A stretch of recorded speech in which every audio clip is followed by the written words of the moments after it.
आज हम उपनिषद गंगा के इस स्नान को करते करते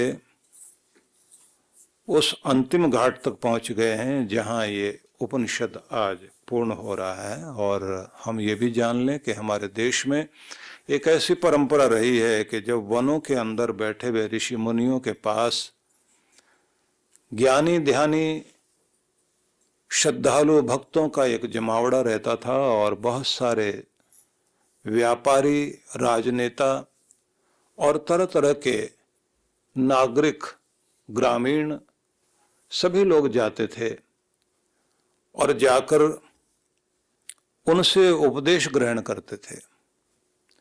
उसी समय में योग्यतम शिष्यों को अवसर मिला गुरुजनों के साथ बैठकर उनके संदेश को सुनने का। इसलिए उपनिषद का मतलब ही हो गया निकट निश्चय करके गुरु के बैठना और फिर गुरु में जो बहता है वह ज्ञान, वह अध्यात्म, उसको जीवन में प्रवाहित करना। इसलिए एक अच्छी परंपरा हमारे देश को रही।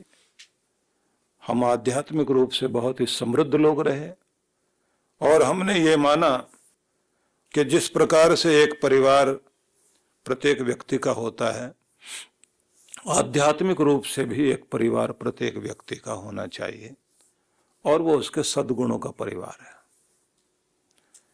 कि जैसे सिर पर पिता की छाया चाहिए, माँ का साथ चाहिए, पत्नी का साथ चाहिए, बेटा, बेटी, बहन, ये सारी चीजें व्यक्ति को चाहिए होती हैं। बस उसी तरह से कहा गया है कि धैर्य पिता है, क्षमा माँ है। धैर्यम यस्य पिता क्षमा च जननी शांति चिरम गेहनी। जीवन संगनी है शांति, शांत गुण यह जीवन साथी है। जीवन साथी आपको संभाले रखता है।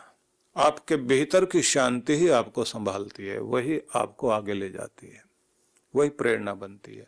अशांति की अवस्था में आपकी प्रगति रुकती है।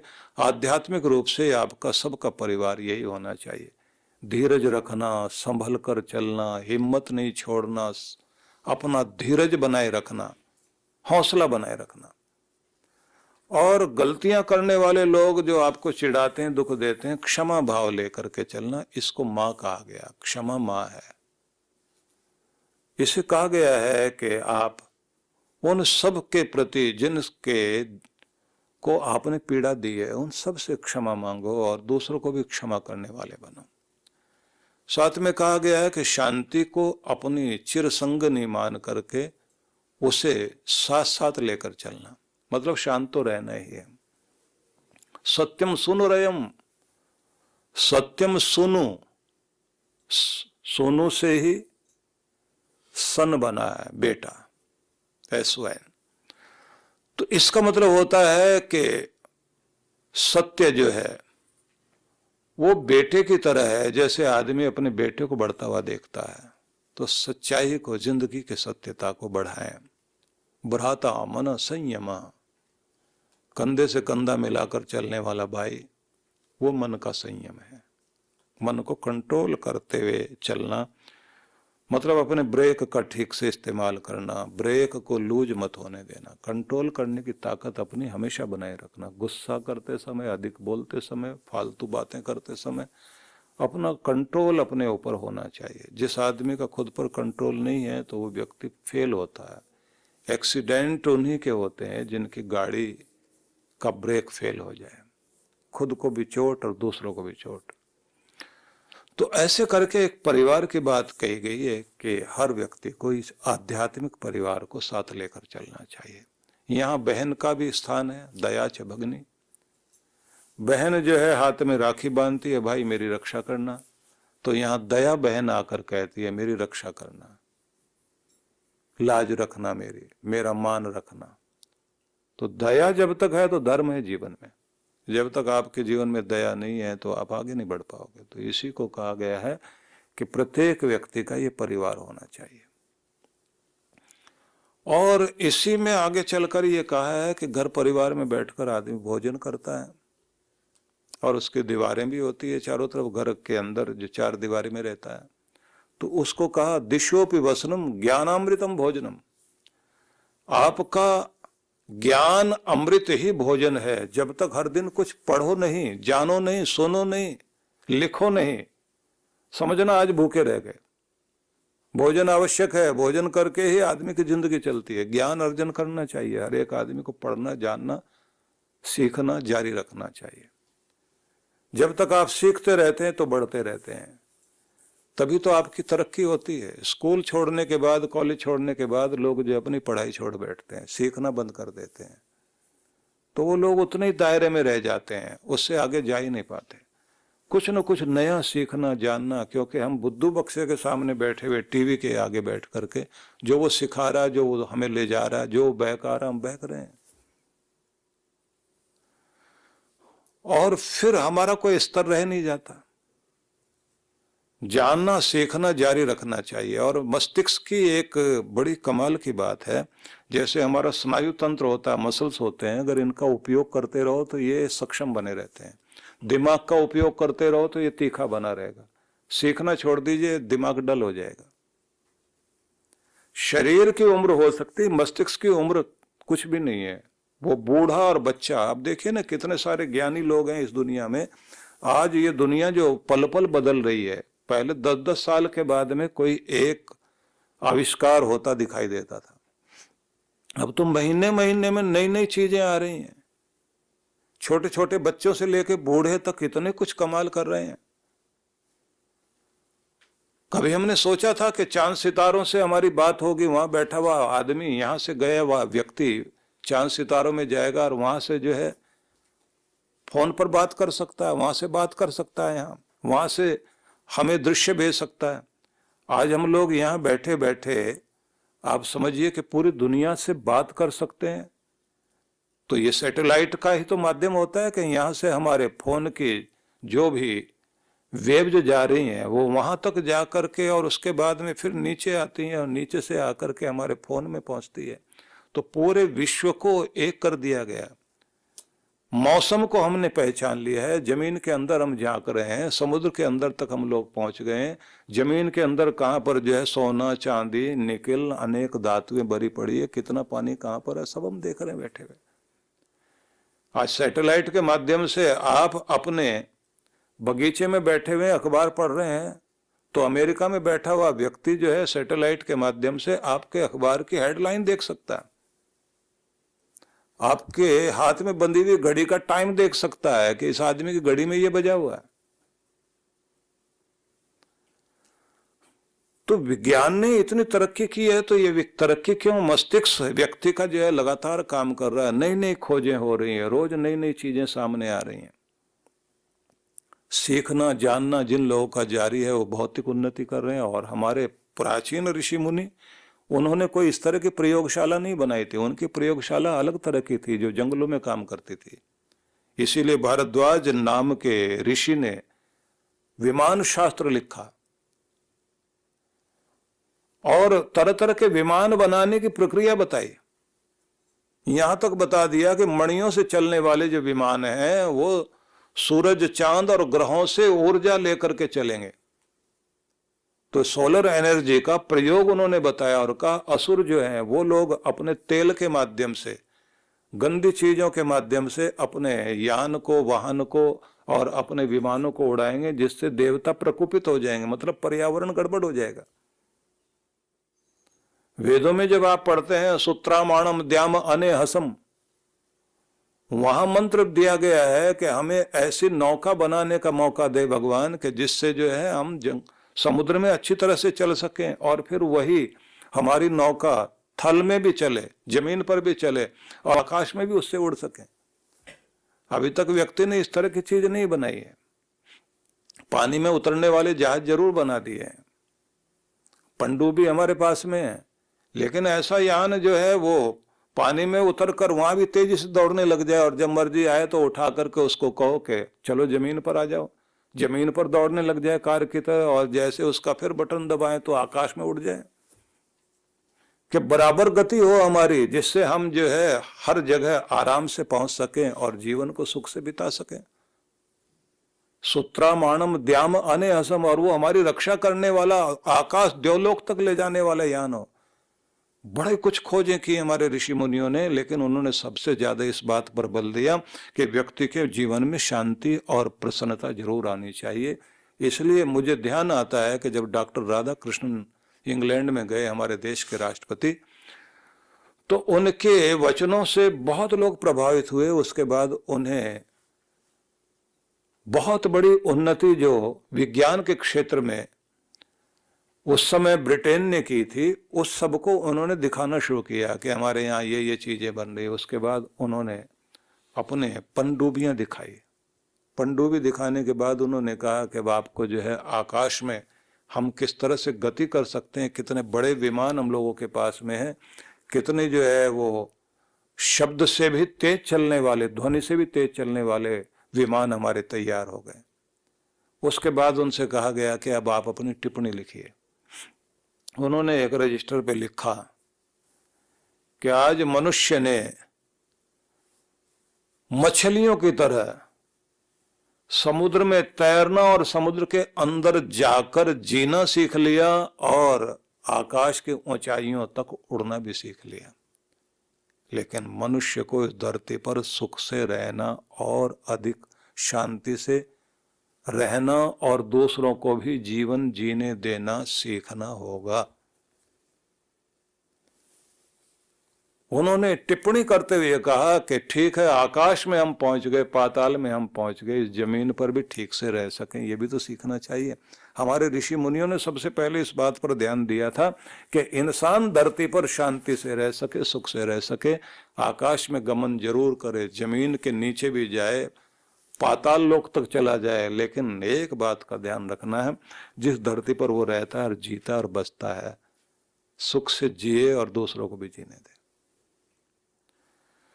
तो मैं इसलिए कहना चाहता हूं कि हमारे यहाँ बहुत तरह की तरक्कियां हुई। उन सभी उन्नतियों में सबसे ज्यादा माना गया कि हर व्यक्ति के जीवन में, हर व्यक्ति के घर में उन्नति होनी चाहिए। पढ़ने लिखने को हमारे यहाँ बहुत महत्व दिया गया है। कहा गया हर दिन का जो भोजन आप करते हो, उसी तरह का पढ़ने जानने का भी भोजन, मतलब बिना पढ़े, बिना लिखे, बिना सीखे कोई दिन तुम्हारा बीतना नहीं चाहिए। दिशोपि वसनम, और ये कहा कि तुम अपने आप को एक छोटी सी चार दीवारी में कैद करके मत रखो। सारी दिशाएं तुम्हारा वस्त्र है, मतलब सारी दुनिया ही तुम्हारी अपनी है। एते यस्य कुटुंबिनो वद सखे कस्माद भयम योगिनः, ऐसे जिसके अपने पारिवारिक जन है, बताओ उनके लिए कहां दुनिया में डर है। तो ये माना गया कि आध्यात्मिक परिवार होना चाहिए। तो हम चलते हैं उपनिषद के इस अंतिम भाग में, जहां पर सुंदर संदेश है। हिरणमयन पात्रेण सत्यस्यापिहितं मुखम तत्वं पोषण नपा वृणो सत्य धर्माय दृष्टे। हिरणमयन पात्रेण, हिरणमयन का मतलब होता है, हिरण्य बोलते हैं सोने को, स्वर्णिम आवरण से इस संसार में सत्य को ढका हुआ है। हिरणमयन पात्रेण सत्यस्यापिहितं मुखम, सत्य का जो मुख है वो चमकीले पदार्थ से, स्वर्णिम आवरण से ढका हुआ है। तत्वम पोषण नपा वृणु, पोषण मतलब है पोषण देने वाले परमात्मा। तत्वम पोषण नपा वृणु सत्य धर्माय दृष्टे, उस पर्दे को हटाने की शक्ति दे। सत्य धर्माय दृष्टे, जिससे मैं सत्य का दर्शन कर सकूं। तो ये मंत्र है एक। अब इसको थोड़ा विचार कर लीजिए कि संसार में सत्यता, सच मतलब भगवान, सच मतलब धर्म, सच मतलब वास्तविकता, जीवन की यथार्थता, असलियत, वो तो ढकी हुई है चमकीले पदार्थों से, मोहक चीजों से। सत्य ढका हुआ है कि बस उसे उघाड़ने की ताकत दे तू और मुझे सत्य के दर्शन करा। सत्य मतलब परमात्मा, सत्य मतलब धर्म, सत्य मतलब इस संसार का वास्तविक रूप, यथार्थ रूप, वो मैं जान सकूं। भगवान तू मुझे वो शक्ति दे। अब इसे समझिए आप, इस संसार में कुछ चीजें भगवान ने ऐसी दी हैं जिसमें हमारे विवेक की, अक्ल की परीक्षा होती है। देखिए, स्वाद वाली चीजें बहुत मोहक हैं, खींच कर ले जाएंगे अपनी तरफ, आदमी दौड़ता है उनकी तरफ। लेकिन सत्य स्वाद के आवरण को खींच करके देखे कि क्या यह खाने योग्य है या नहीं। जैसे ही आपको समझ में आता है कि ये नहीं खाना, इसको खाने का मतलब होता है कि इसके द्वारा आपको स्वाद तो मिल जाएगा लेकिन स्वास्थ्य नहीं मिलेगा, इसके द्वारा आपको सेहत नहीं मिलेगी, बल्कि सेहत गड़बड़ हो सकती है। अब कुछ चीजें ऐसी हैं कि जिनको आदमी खाता है उससे नशा होता है, उसको बहुत अच्छा लगता है, लेकिन उस अच्छा लगने का परिणाम आगे चल करके जो होता है, जिन लोगों को तरह तरह की बीमारियां खड़ी हो जाती हैं और कैंसर हो जाता है या और भयंकर रूप वाली चीजें हो जाती हैं, उस समय वो ये कहता है कि काश हमारी बुद्धि उस समय काम कर जाती, क्योंकि सम्मोहन देने वाली चीजें दुनिया में बहुत हैं।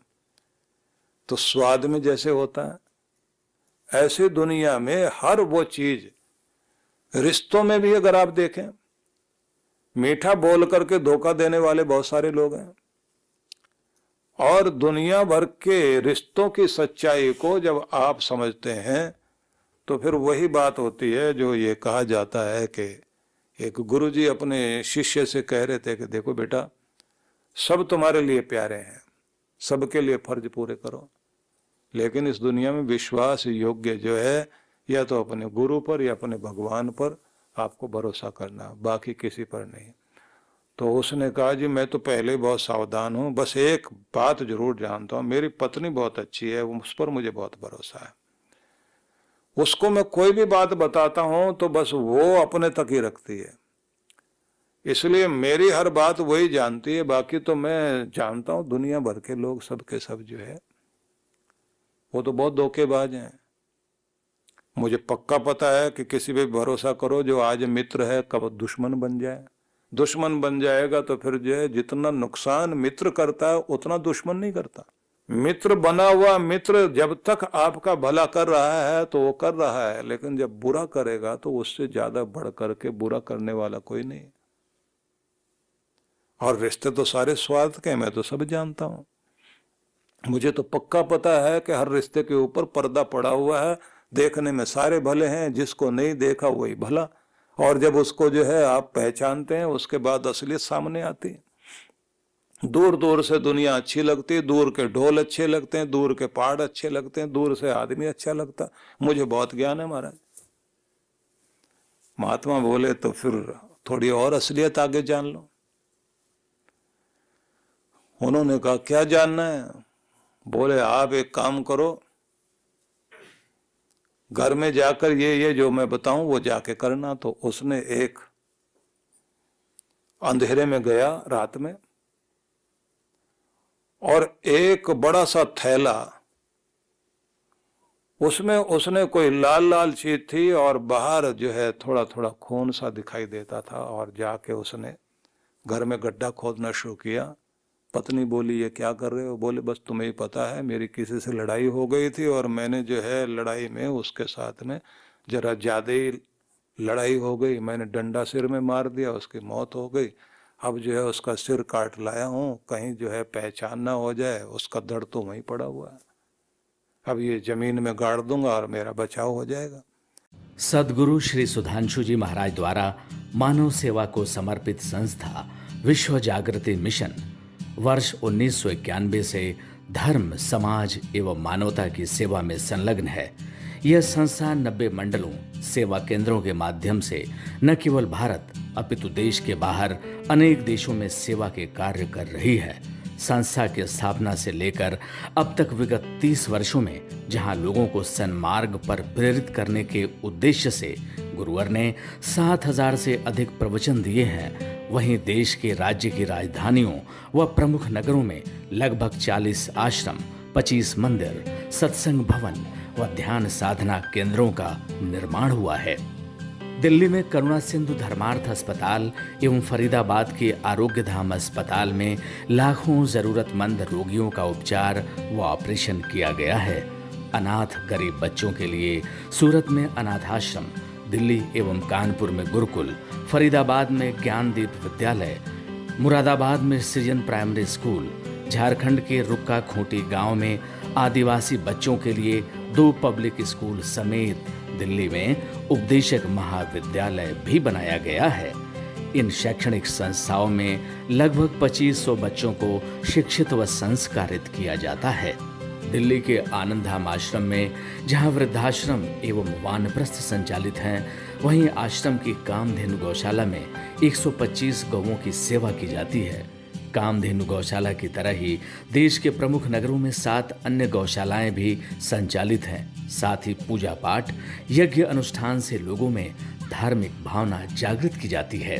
ओम अग्नये सप्तजिह्वाय स्वाहा, ओम अग्नये हव्यवाहनाय स्वाहा, ओम अग्नये शोधनजाताय स्वाहा। गरीब जरूरतमंद महिलाओं को सक्षम बनाने के लिए जहां कई तरह के प्रशिक्षण दिए जाते हैं, वहीं गरीब कन्याओं के विवाह में सहयोग भी किया जाता है। प्राकृतिक आपदा जैसे कि बाढ़, भूकंप, तूफान आदि में जहां मिशन द्वारा प्रधानमंत्री राहत कोष में सहयोग किया जाता है, वहीं जैसे वर्तमान में चल रही महामारी कोरोना संकट काल में जरूरतमंदों को भोजन, राशन किट व सांसों के संकट से जूझ रहे जरूरतमंद मरीजों को देश विदेश से मंगाकर ऑक्सीजन कंसंट्रेटर बांटे गए। मानव सेवा को ईश्वर भक्ति मानते हुए सेवा परमो धर्म के भाव से विश्व जागृति मिशन के सेवा कार्य निरंतर जारी हैं। आइए मिशन के सेवा पथ पर बढ़ते कदमों में कदम से कदम मिलाकर चलें और मानवता की सेवा में दान सहयोग कर पुण्य के भागीदार बनें।